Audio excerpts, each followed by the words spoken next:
您最喜爱的超级食物是否其实带来的负面影响比正面效益还多？现在让我们来谈谈酪梨。这种口感绵密、浓郁的水果，因其健康益处而受到全球瞩目。在美国，平均每人每年消耗超过8磅的酪梨，它们富含钾、纤维、有益心脏健康的单元不饱和脂肪酸以及其他重要的矿物质。但重点来了，如果您犯了6种常见且相当危险的错误之一，尽管酪梨拥有卓越的营养成分，它仍可能在不知不觉中损害您的健康。这是一个令人震惊的矛盾。数百万人随手拿起酪梨，因为他们认为这是最好的饮食选择之一。在我们开始之前，请让我知道您来自哪里，也欢迎在下方提出任何问题并留言。记得按下订阅按钮并开启小铃铛，这样您就不会错过任何顶尖的健康建议。我想知道您是否认同我的观点。如果您正在收看且这段影片让您产生共鸣，请在留言区打1，如果没有请打0。然而，许多人正不知不觉地让自己面临风险，从严重的过敏反应到胃部不适都有可能。酪梨在社群媒体上变得如此受欢迎，以至于人们对其趋之若鹜，却很少了解可能存在的缺点。人们把它涂在吐司上，加进果昔里，甚至放进甜点中。大家好，我是林怡君。我在营养学和食品安全领域钻研了10多年，酪梨就是一个典型的例子，说明了即使是最健康的水果，如果食用不当，也可能变成毒药。您知道吗？食物的天然性或营养含量，并不代表它适合所有人，也不代表吃越多越好。今天我们要揭露人们常犯的6个与酪梨相关的典型错误。所有这些观点都有同行评审的研究支持，这些错误可能会在无形中破坏您的健康目标，甚至更糟的是危害您的健康。现在，如果您准备好学习如何正确食用这种神奇的水果，并在获得益处的同时避开隐藏的陷阱，请按个赞。您是每天吃酪梨、每周吃，还是酪梨酱的爱好者呢？请在下方留言分享您的想法。让我们来检视如何利用这种超级食物来支持您的身体，而不是与之对抗。让我们从第一个错误开始，那就是忽视隐藏的毒素——白心素。帕尔辛的暴露，大多数人都不知道这一点。天然杀菌剂白心素存在于酪梨植株的每一个部分，它是植物防御机制的一部分，在叶子、树皮、果核甚至果皮中的含量远高于人类通常食用的果肉。成熟的果肉中仍含有微量的白心素，尽管大多数人认为这些含量是安全的。为什么您现在应该在意呢？在一项发表于毒理学期刊的实验室研究中，酪梨萃取物被证实会在体外实验中破坏人类白血球的磷钠。换句话说，这种物质具有基因毒性，或称对培养皿中暴露于该物质的细胞遗传物质造成损害。先别惊慌，这并不意味助吃酪梨酱会导致细胞突变。虽然肝脏特别擅长处理这类物质，但长期规律的摄取引起了严重的担忧，特别是对于那些患有肝脏疾病或敏感体质的人。白心素对动物的影响更令人担忧，它会导致鸟类呼吸困难、心跳过快甚至死亡。在山羊和马等哺乳动物中，过量摄取与心脏问题和乳腺发炎有关。虽然人类平均而言是阴力较强，但个体敏感度各不相同。我们学到的教训是，即使磨成粉或泡成茶，也绝对不要使用酪梨的叶子、树皮或种子。如果您经常吃酪梨，考虑采取吃5天、停2天的循环，让身体休息一下。您也应该留意慢性疲劳、肠胃问题或皮肤红肿等症状，这些可能是您身体发出的警讯。热量陷阱、过度放纵于酪梨以及无意间的体重增加是接下来的2个错误。酪梨在健康界享有极高的声誉，这是有充分理由的。但当健康变成过量时，问题就来了。在那个健康光环背后隐藏住一个惊人的事实，它们含有大量热量。一颗大型酪梨含有约320大卡热量，很容易在不注意的情况下吃太多。这就是事情变得复杂的地方。虽然酪梨可以帮助人们控制体重，但这种优势完全取决于分量，这也是许多注重健康的用餐者未能考虑到的道呀。事实上，研究描绘出的情况比大多数社群媒体贴文所显示的更为细微。在一项研究中，美国心脏协会期刊追踪了每天食用1颗酪梨持续6个月的参与者，结果显示体重没有增加，但这并不意味注越多越好，这仅仅表示适量是有效的。根据另一项大规模研究——安息日会健康研究，吃酪梨的人往往体重较轻，但关键在于展现出这些效果的是小分量，大约是每天32公克，或是1/4颗中型酪梨。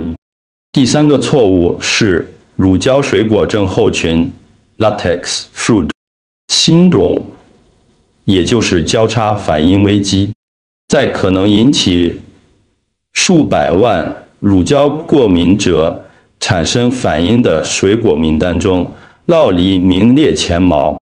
这种反应的起因是交叉反应及免疫系统将不同物质中相似的蛋白质解读为相同的威胁。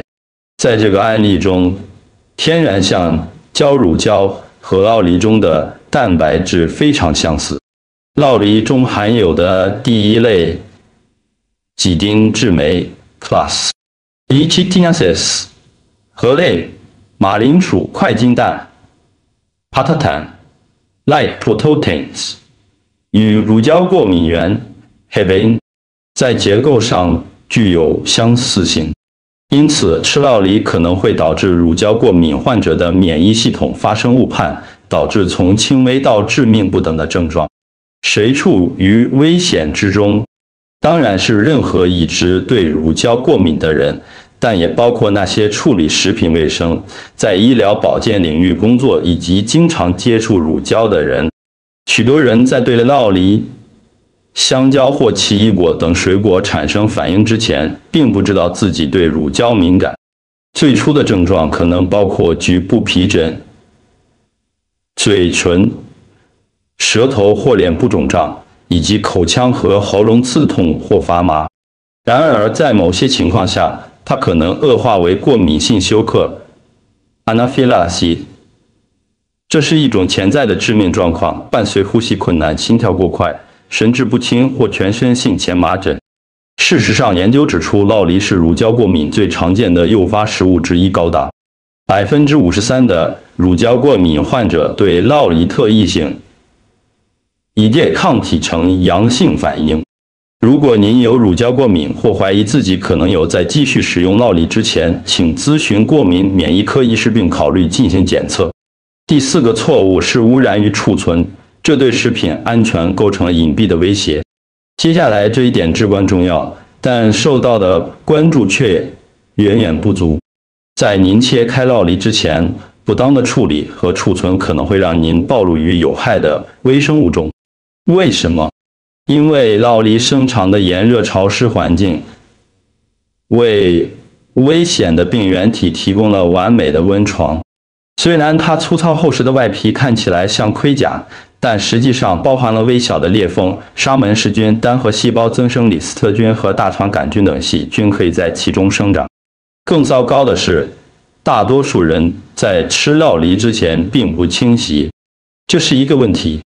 当刀子切过果皮时，会将表面的细菌直接带入果肉中。美国食品药物管理局 FDA 和其他食品安全组织已对此发出警告。实际上，针对超市销售的酪梨进行的检测显示，果肉和果皮都受到了污染。如果水果没有充分清或者切开后放置过久，细菌感染的危险就会显著增加。以下是一些降低风险的建议：即使您不打算吃果皮，也务必在流水下冲洗酪梨并稍微刷洗，确保砧板和刀子是前进的。切开后立即放入冰箱，并在1天或2天内吃完。切片酪梨绝对不应在室温下久放，即使发生严重疾病的几率很小，但风险依然存在，特别是对于老年人、孕妇和免疫系统受损的人来说，正确的处理方式会带来巨大的影响。第5个错误是一个隐藏的风险——药物交互作用。大多数医疗专业人员都忽略了这一点。尽管酪梨看似无害，但当与某些药物结合使用时，可能会产生严重的副作用。这是标准医疗咨询中很少被提及的事实。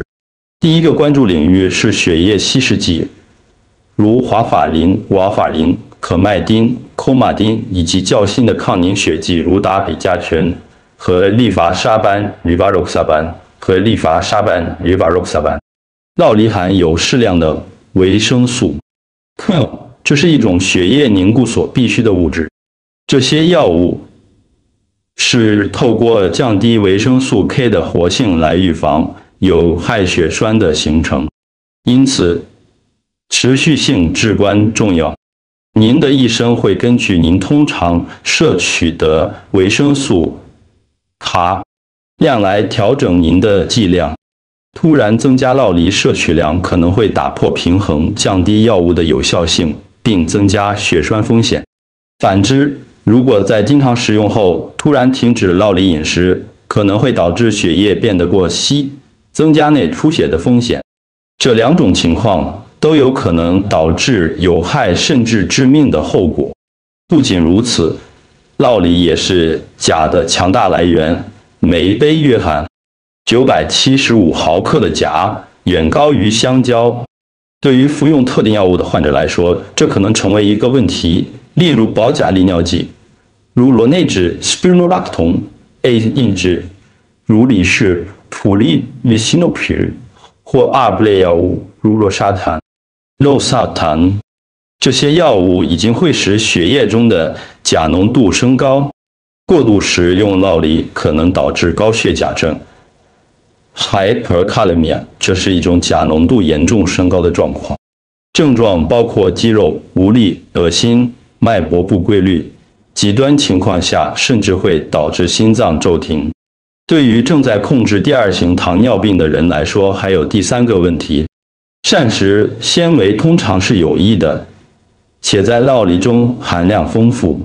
然而，在这种情况下，它可能会阻碍口服糖尿病药物的吸收，从而降低其有效性。结果是，即使按处方服药，血糖水平也更难控制。此外，虽然酪梨的单元不饱和脂肪酸经常因其代谢优势而受到赞扬，但它们也可能增加胰岛素敏感性。这对于服用黄烯尿素类药物、速蜂女或胰岛素的人来说可能是危险的。虽然在这种情况下，敏感性增加似乎是一件好事，但它反而可能导致血糖突然下降，引发虚弱、头晕甚至低血糖等症状。如果您正在服用任何药物，特别是糖尿病药物，在将酪梨纳入日常饮食之前，务必咨询您的医生。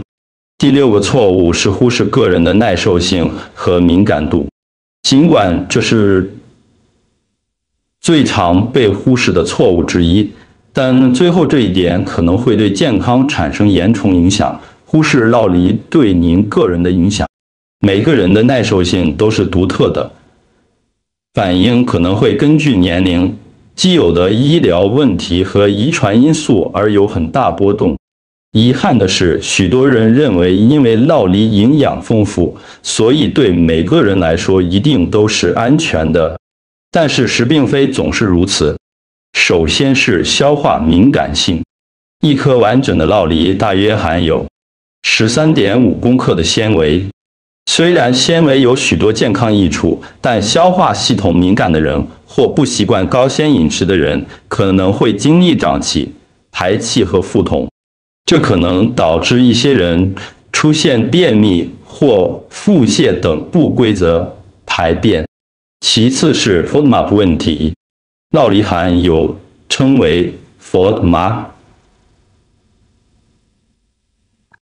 的可发酵碳水化合物和山梨糖醇，索必头就是一种糖醇。